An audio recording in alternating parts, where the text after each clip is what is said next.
ભુજ શહેરમાં ઉનાળાના આકરા તાપ અને વધતા જતા તાપમાનની સ્થિતિને ધ્યાને રાખીને પશ્ચિમ ગુજરાત વીજ કંપની લિમિટેડ દ્વારા વીજ પુરવઠો ખોરવાય નહીં અને અકસ્માતો નિવારી શકાય તે હેતુથી વ્યાપક સ્તરે આગોતરી કામગીરી હાથ ધરવામાં આવી છે. ઉનાળા દરમિયાન એસી અને કુલરના ઉપયોગના કારણે વીજ વપરાશમાં નોંધપાત્ર વધારો થતો હોય છે, જેના પરિણામે ટ્રાન્સફોર્મર અને ઓવરલોડિંગની સમસ્યા સર્જાતી હોય છે.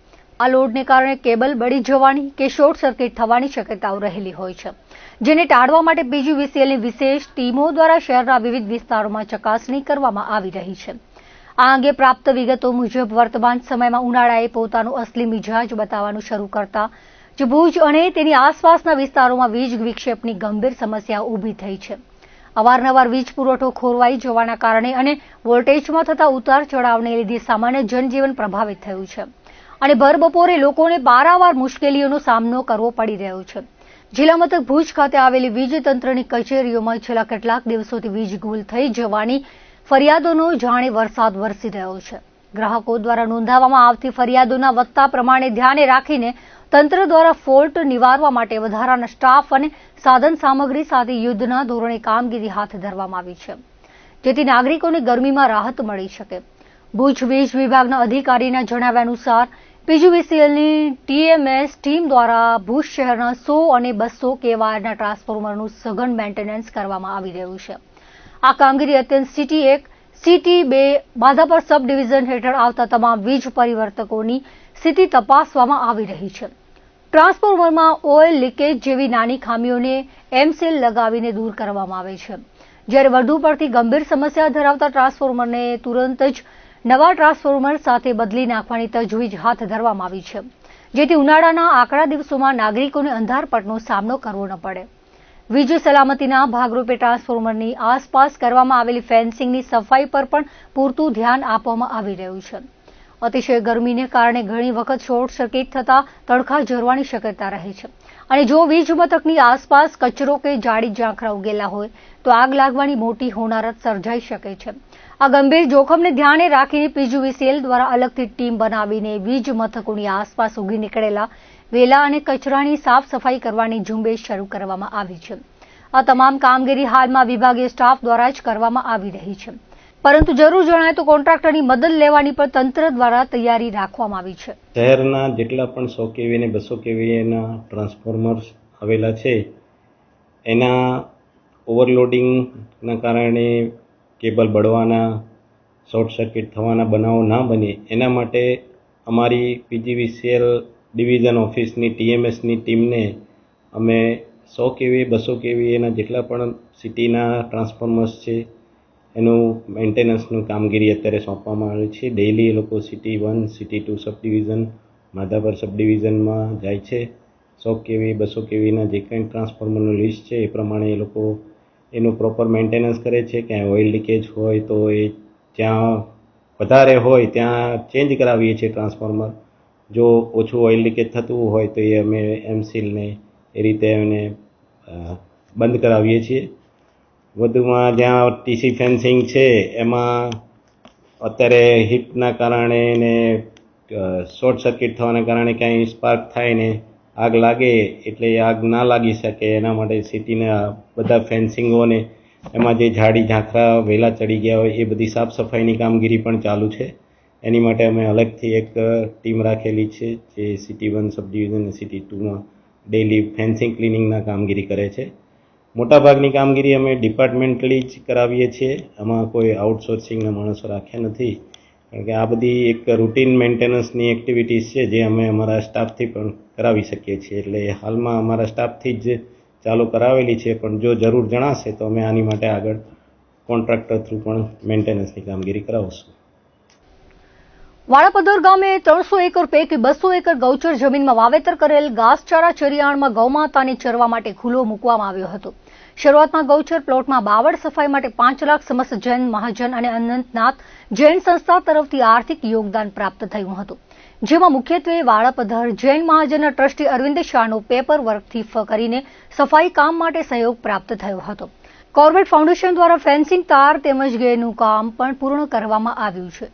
જેનું હરિદ્વારથી પધારેલ સાધ્વીજી આરાધના દીદી દ્વારા રિબિન કાપી ગાયો માટે ખુલ્લું મૂકવામાં આવ્યું હતું, જેમાં સાથે ગૌમાતા સન્માન અભિયાન હેઠળ ગૌ સેવકો ઉપસ્થિત રહ્યા હતા. ગ્રામજનો બહોળી સંખ્યામાં હાજર રહી આ કાર્યને સફળતાપૂર્વક પાર પાડ્યું હતું.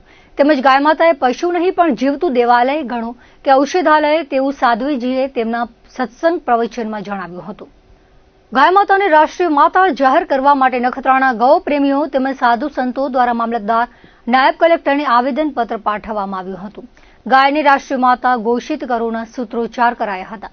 સાથે નખત્રાણામાં નવાવાસ ગેટથી મામલતદાર કચેરી તેમજ નાયબ કલેક્ટર કચેરી સુધી રેલી યોજીને રજૂઆત કરાઈ હતી. આ તકે બહોળી સંખ્યામાં ગૌપ્રેમીઓ જોડાયા હતા અને ગાય માતાને રાષ્ટ્રીય માતાનો દરજ્જો આપવા માંગ કરાઈ હતી.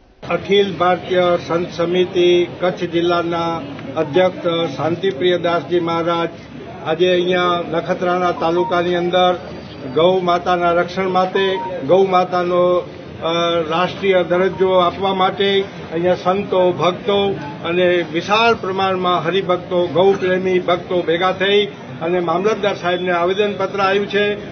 કતલખાનાઓ બંધ થાય અને ગૌ માતાની રક્ષા થાય એના માટે બધા સંતોએ આવેદનપત્ર અપાયું છે. ગાયને આપણે માં કહેતા હોઈએ, જેના પ્રત્યે આપણને એટલો બધો આદર હોય અને હિન્દુ સમાજની એક જ માંગ રહી છે કે ગાયને રાષ્ટ્રમાતા જાહેર કરવામાં આવે, તો બહુ ખુશી સાથે કહેવું પડે કે આજે સંત સમાજે એક બિરુદ લીધું છે અને બીડો ઝડપ્યો છે કે ગાય માતા રાષ્ટ્રમાતા જાહેર થાય. એના માટે માત્ર કચ્છ પૂરતું નહીં પણ આખા ભારત દેશમાં 5400 તાલુકા છે. એમાં દરેક તાલુકામાં આમ તો 27 એપ્રિલના મામલતદારશ્રીને એક પ્રાર્થના પત્ર રજૂ કરવામાં આવ્યો અને આ ગુજરાતમાં ચૂંટણી હતી, સ્થાનિક સ્વરાજ્ય ચૂંટણીના હિસાબે અત્યારે આજે 7 મેના ગાયને રાષ્ટ્રમાતા જાહેર કરવામાં આવે એના અનુસંધાને આજે નખત્રાણા મામલતદાર કચેરીએ પણ સૌ હિન્દુ સમાજના લોકો બહોળી સંખ્યામાં ભાઈઓ બહેનો હોય, સાધુ સંતો હોય, બધા સાથે મળી એને મૌન રેલી કાઢી અને મામલતદારશ્રીને એક પ્રાર્થનાપત્ર, આવેદનપત્ર આપવામાં આવ્યું કે અમારી ગાય માતા છે એ કતલખાને જતી હોય, એ દુઃખી થતી હોય, જ્યાં ત્યાં રજડતી હોય, એને રાષ્ટ્રમાતા જાહેર કરવામાં આવે એના માટે એક વિનંતીપત્ર આપવામાં આવ્યું છે અને એમાં સૌ સાધુ સંતો સાથે મળ્યા છે. મામલતદાર કચેરી સમસ્ત હિન્દુ જ્ઞાતિ, સાધુ સમાજ તેમજ ગૌભક્તો આવીને જે ગૌમાતા માટે પ્રશ્ન છે, ગૌમાતાને રાષ્ટ્રીય માતાનો દરજ્જો મળે, રાષ્ટ્રીય પ્રાણીનો દરજ્જો મળે, તેમજ જે ગૌમાતા માટે જમીનનો પ્રશ્ન છે, ગૌશાળાનો પ્રશ્ન છે અને સૌથી વિકટ પ્રશ્ન જો આજે હિન્દુ સમાજ માટે હોય તો ગૌ જે કતલખાના ઉપર જાય છે, કતલખાના બંધ થાય એ માટે આજે સૌ સંતો સાથે મળી, ભારતભરના સંતો સાથે મળી શંકરાચાર્ય તેમજ દશનામ પરંપરા સમસ્ત અમારી હિન્દુ સનાતન પરંપરા આજે એક માંગ કરી રહી છે કે ગૌ માતાને રાષ્ટ્રીય માતા ઘોષિત કરે. એ માટે અમે મામલતદાર કચેરી સાહેબશ્રીને નિવેદન દેવા માટે શાંતિપૂર્વક આજે આવેદનપત્ર દેવા માટે સૌ સંતો પ્રાંતના ભેગા થઈ આ શાંતિપૂર્વક આવેદન આપ્યું. નખત્રાણા તાલુકાની અંદર સર્વ સાધુ સંતો, શાસ્ત્રીઓ અને સર્વ સમાજના અને 18 આલમ અને સર્વે સમાજની અંદર પણ સર્વદળ, બજરંગ દળ, કરણી સેના, શ્રીરામ દળ, વિશ્વ હિન્દુ પરિષદ, યુવા સંગઠન, RSS બધાના એક પ્રમુખ, એક પ્રતિનિધિ અને એ બધા અમે આજે અહીંયા મામલતદાર કને ગૌ માતા માટે જે રાષ્ટ્રમાતા જાહેર કરવામાં આવે એના માટે આવેદન દેવા શાંતિપૂર્વક આવ્યા છીએ. નખત્રાણા તાલુકાના રોહા કોટડા ગામે આવેલ જીવન સંધ્યા વૃદ્ધાશ્રમ ખાતે નખત્રાણાના સેવાભાવી સામાજિક આગેવાન રમેશ ગરવાના 34મા જન્મદિનની વડીલો, સંતો, મહંતોની ઉપસ્થિતિમાં ઉજવણી કરવામાં આવી હતી. સાથે જ નાના અંગિયામાં સદગુરુ બાબુભાઈ જય ગુરુદેવની 3જી નિર્વાણતિથિ પણ યોજાઈ હતી.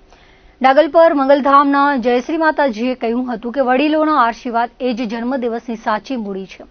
જીવન સંધ્યામાં રહેતા માતા પિતા, મહિલાઓ, મનુષ્યો વચ્ચે જઈને તેમણે સંતાનોની હૂંફ આપવી, તેમની સાથે બેસીને દિવસ ગુજારવો એ જ જન્મદિવસની સાચી સાર્થકતા ગણાય છે. સંત કનૈયાદાસજીએ ભજન ભાવ ગીત ગાઈને પ્રાર્થના રજૂ કરી હતી. સાથે રમેશભાઈના જન્મદિને આવા રૂડા કાર્ય થાય છે, તેમનામાંથી અન્ય યુવાનોને પ્રેરણા લેવા કહ્યું હતું. પિયોણી નીલકંઠ મંદિરના મહંત હંસગીરીજી મહારાજે આશીર્વાદ આપતા કહ્યું હતું કે રમેશભાઈ ગર્વ સત્કાર્ય કરીને અન્યને રાહ ચીંધી છે.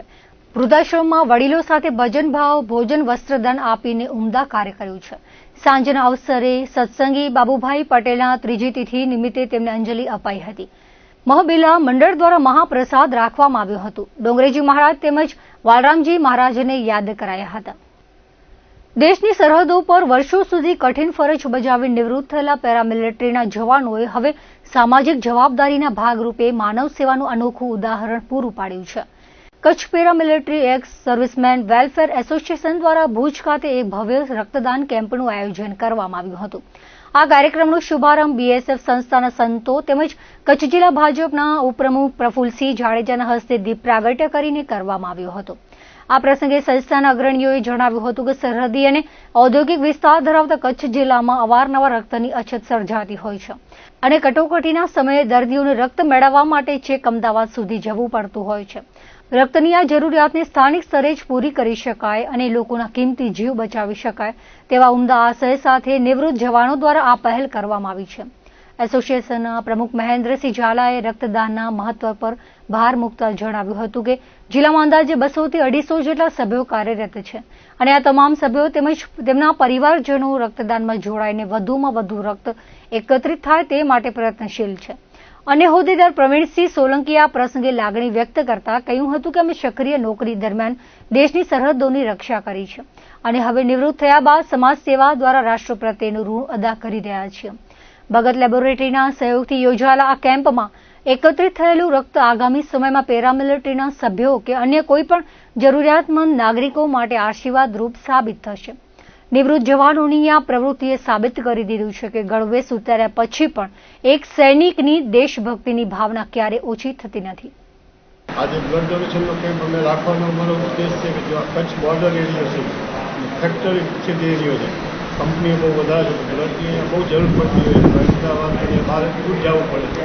એના કરતાં જે અહીં બ્લડ મળી જાય અમે વિચાર્યું કર્યો પેરામિલિટરી જે રિટાયર્ડ કર્મચારી છે બધા બ્લડ ડોનેશન કરી અને એક બધાને સહાય મદદરૂપ બની શકું, જેથી કરી કોઈ જિંદગી જીવી અને આગળ જઈ શકું. બ્લડ ડોનેશનનું તો હવે જોયું છે કેટલા આવે છે, તો 200 થી 250 માણસો છે અમારા મેમ્બર કચ્છ જિલ્લામાં. એમાંથી હવે અમારે જેટલું હોઈ શકે વધારેમાં વધારે બ્લડ ડોનેશન કરશું. આજના બ્લડ ડોનેશન કાર્યક્રમમાં અમને દીપ પ્રગટાવ્યા કચ્છ ભુજ બીએફસીજી સંસ્થાના સંતો દ્વારા આજે દીપ પ્રગટ્ય કરવામાં આવ્યું અને કચ્છ જિલ્લા ભાજપના ઉપપ્રમુખ શ્રી પ્રફુલસિંહ જાડેજાની હસ્તે પણ દીપ પ્રગટ્ય કરવામાં આવ્યું. અમારો ઉદ્દેશ કચ્છ જિલ્લાના અંદર પબ્લિક દ્વારા અને બ્લડની જરૂરત હોવાથી જ્યારે પણ આવી જરૂર પડે છે ત્યારે બહુ ઓછો બ્લડ ડોનેશન થાય છે. માટે અમારે પેરામિલિટરી દેશની અંદર પહેલાં અમે ચાલુ નોકરીએ મેં દેશની રક્ષા કરી છે, હવે અમે રિટાયર થઈને પણ દેશ અને સમાજની સેવા કરીએ છીએ. જે પણ અમારા કર્મચારીઓના પરિવારના મિત્રો જે પણ વર્તુળો આવે છે એ બ્લડ ડોનેશન આપશે અને આવી જરૂરિયાત કોઈ પણ અમારા પેરામિલિટરીના સદસ્યને જરૂરત ઊભી પડે તો અમે ભગત લેબોરેટરી દ્વારા આ બ્લડ ડોનેશન અને બ્લડની જરૂરત હોવાથી અમે આપશું એવી મારી અભિલાષા છે. મુંદ્રા તાલુકાના રામાણીયા ગામે લિજ્જત પાપડના સંસ્થાપક સદગત નેમજી રાંભિયાની પ્રતિમાનું અનાવરણ કાર્યક્રમ યોજાયો હતો. સ્વર્ગસ્થ નેમજીભાઈ દિન દુખિયા અને ગરીબોના બેલી હતા. તેમનું જીવન સેવાને સમર્પિત હતું. હાલ રામાણીયા ગામે લિજ્જત પાપડમાં 800 જેટલી મહિલાઓ કામ કરીને રોજગારી મેળવી રહી છે. મુંદ્રાના રામાણીયા ગામે યોજાયેલ સ્વર્ગસ્થ નેમજી રાંભિયાની પ્રતિમા અનાવરણ કાર્યક્રમમાં તેમના પરિવારના વિક્રાંત રાંભિયા, પ્રીતિબેન રાંભિયા, પિંકીબેન રાંભિયા, શરદ રાંભિયા, ભૂપેન્દ્ર રાંભિયા ખાસ ઉપસ્થિત રહ્યા હતા. તેમજ ગામના સરપંચ બલવંતસિંહ ગોહિલ, મુકેશ છેડા, સુરેન્દ્રસિંહ જાડેજા, શાંતિલાલ સાવલા, મુકેશ રાંભિયા, હાઈસ્કૂલના જયશ્રીબેન તેમજ કનુભા જાડેજા હાજર રહ્યા હતા. કાર્યક્રમનું સંચાલન કાંતિ સાવલા અને ભક્તિ સાવલાએ કર્યું હતું અને આભાર વિધિ મુકેશ છેડાએ કરી હતી.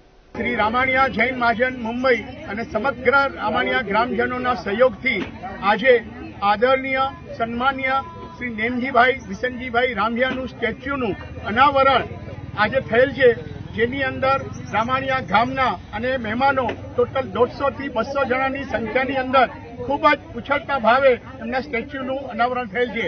નેમજીભાઈ વિશે ઘણા બધા વક્તાઓએ કીધું, પણ આજે હું એક લાઈન જરૂર કહીશ કે જનની જણ જે ભક્તગણ, જનની જણ જે ભક્તગણ, કા દાતા કા સૂર, નહીં તો રેજે વાંજણી, મત ગુમાવીશ તારો નૂર. એવા નેમજીભાઈને સબ નતમસ્તકે નમન નમન નમન અને થેન્ક યુ કચ્છ ભૂમિ અને જે પણ અમારા રિપોર્ટર ભાઈઓએ આજે અમારું બધાનું અહીંયા લીધું એટલે એ બદલ આપનો પણ ખૂબ અમારા વડીલ શ્રી નેમજીભાઈની યાદગીરી બધાને કાયમ કરી ગ્રામજનો અને મહાજને એ બહુ આનંદનો વાત છે અમારા પરિવાર માટે. એમના કાર્યો છેલ્લા 50 વર્ષથી જે કચ્છ ભૂમિ પર કર્યા છે એની નોંધ થઈ છે આજે. અને એમના કાર્યો થકી 800 તો હમણાં આજની તારીખમાં 800 બહેનો અને પરિવારો લાભ લઈ રહ્યા છે અને મહેનત કરી રહ્યા છે. અને ભૂતકાળમાં મારા ખ્યાલથી ઓછામાં ઓછા 5 થી 10,000 પરિવારને રોજગારી મળી છે. એ બધી એમની શું કહેવાય કાર્યશીલતાને આભારી છે. આનાથી પ્રેરણા થઈને ગામ હજી વધારે વિકાસ કરે એવી સર્વેને શુભેચ્છા. તો દર્શક મિત્રો, આ હતા અત્યાર સુધીના કચ્છ ઉદય ટીવી સમાચારો. ફરી મળીશું નવા સમાચારો સાથે, નવી અપડેટ સાથે. ત્યાં સુધી મને રજા આપશો. નમસ્કાર.